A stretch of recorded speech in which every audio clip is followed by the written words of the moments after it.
靚粥系列發菜蠔豉燒鵝粥，處理好個粥底係呢個粥嘅關鍵。正所謂文有食燒鵝，武有吊秤砣。咁呢個粥呢，以前叫做發財好市撈家粥，又或者叫大哥粥。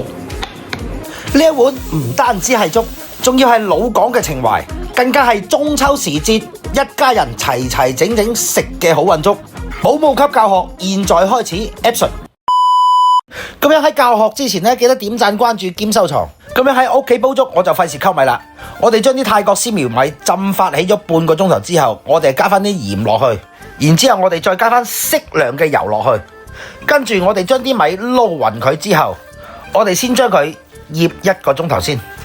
跟住個蒸爐呢，我哋先將2條靚嘅臘腸將佢蒸鬆佢，蒸佢大概20分鐘先，然之後自然攤凍佢。水滾咗之後，我哋煲翻煲滾水，呢度大概係3公升嘅水。咁我哋將頭先醃好咗嘅米，嗰度係1碗米，我哋唔可以心急，我哋一羹一羹咁樣滗落去，要啲水滾翻起身，我哋先可以滗第2羹。因為我哋屋企個灶頭火力係唔夠嘅，唔可以長期 keep 住啲水係滾住。咁樣嘅目的係為咗方便嗰啲米啊，可以放落去啲滾水時候呢，長期保持住佢喺滾水入邊跳動。如果一開波就一手太將啲米車晒落去嘅話呢，咁樣呢煲滾水就瞬間降晒溫，後面煲嗰陣時呢就好容易黐底噶啦。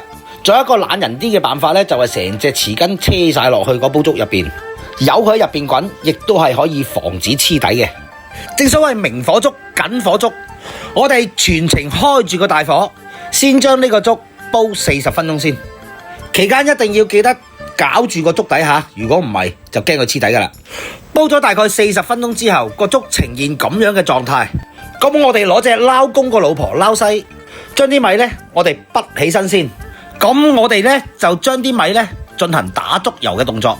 傳統做嘅靚粥一定要打個靚粥油，咁樣做先至又綿又滑嘅個粥底。正所謂歌仔都有得唱，大細係注定遺傳，是尖是扁定係圓。咁我哋打完個粥油之後呢，我哋將啲米渣呢就全部抌撚晒佢唔要。嗱，而家煲出嚟嘅白粥粥底呢，就係呈現咁嘅狀態。咁期間我哋浸發好多啲發菜同埋蠔豉呢，我哋將佢擎乾水備用。咁呢度我大概有10粒到嘅蠔豉，我哋將佢全部抌晒落啲粥入邊，煲佢大概10零分鐘，萃取啲蠔豉嘅精華先。跟住我哋將攤凍咗嘅臘腸呢，就切成粒狀先。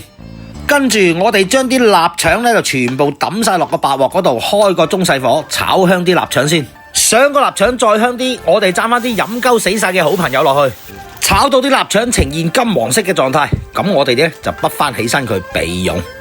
全程煲咗55分鐘，我哋一手太將半隻燒鵝全部抌晒落去煲粥入邊先。嗱，煲呢個粥嘅竅門呢，就係一定要用新鮮燒鵝，而且唔可以出爐超過2個鐘頭嘅，因為隻鵝仲有餘溫嘅情況下邊，一手太車落煲粥嗰度嘅話呢，粥嘅熱量可以將鵝油逼出嚟，同煲粥融合埋一齊，咁樣先至可以將燒鵝嘅香味極限咁樣激發出嚟。咁我哋而家將件發菜呢都抌埋落去煲粥入邊，最後我哋將啲炒好咗嘅臘腸粒全部車晒落去增香。正所謂熟蒜生蔥半命韭黃，我哋最後淋翻啲靈魂嘅蔥花落去。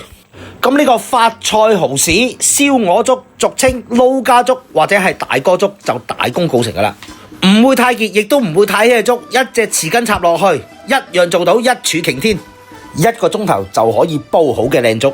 烏乾榨菜送粥一流啊！